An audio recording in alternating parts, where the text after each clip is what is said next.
आजदेखि हामीहरूले सुरु गर्छौँ कि कसरी काइन्ड मास्टरदेखि भिडियो एडिटिङ गर्ने। किन काइन्ड मास्टर?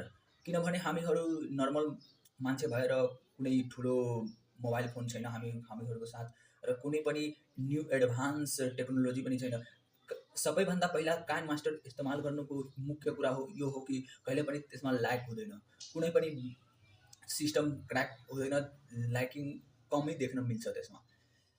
र काइन्ड मास्टरले हामीहरूलाई धेरै नै सुविधाहरू दिएको छ। हामीहरू यो जर्नीमा सबै डिटेलमा जान्नेछौँ कि कसरी काइन्ड मास्टरलाई इस्तेमाल गर्ने। पहिला काइन्ड मास्टरको अफिसियल पेजमा गएर हामीहरू हेरौँ कि के छ त्यसमा दिएको, अनि त्यसको डेमो भिडियो पनि हेर्छौँ हामी। र हामीहरूले सबै डिटेल पार्ट 1, पार्ट 2, पार्ट 3 लगभग 90वटा भिडियो बनाउँछौँ हामी।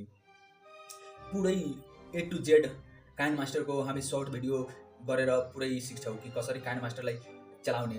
म आफै लगभग 3 सालदेखि काइन्ड मास्टर इस्तेमाल गरिरहेको छु। अहिले काइन्ड मास्टरमा एउटा अझै न्यू फिचर आएको छ, स्ट्रिङ। हामी त्यसमा नजाऊ, पहिला काइन्ड मास्टर राम्रोसँग सिकौँ कि कसरी काइन्ड मास्टर। हामीहरूलाई बुझ्नुपर्छ कि हाम्रो धेरै ठुलो बजेट छैन, ठुलो मोबाइल छैन, ठुलो क्यामेरा सेटअपहरू केही छैन, तर पनि हामीहरूलाई रिल बनाउने र भिडियो अपलोड गर्ने इच्छा छ भने काइन्ड मास्टर एउटा प्रमुख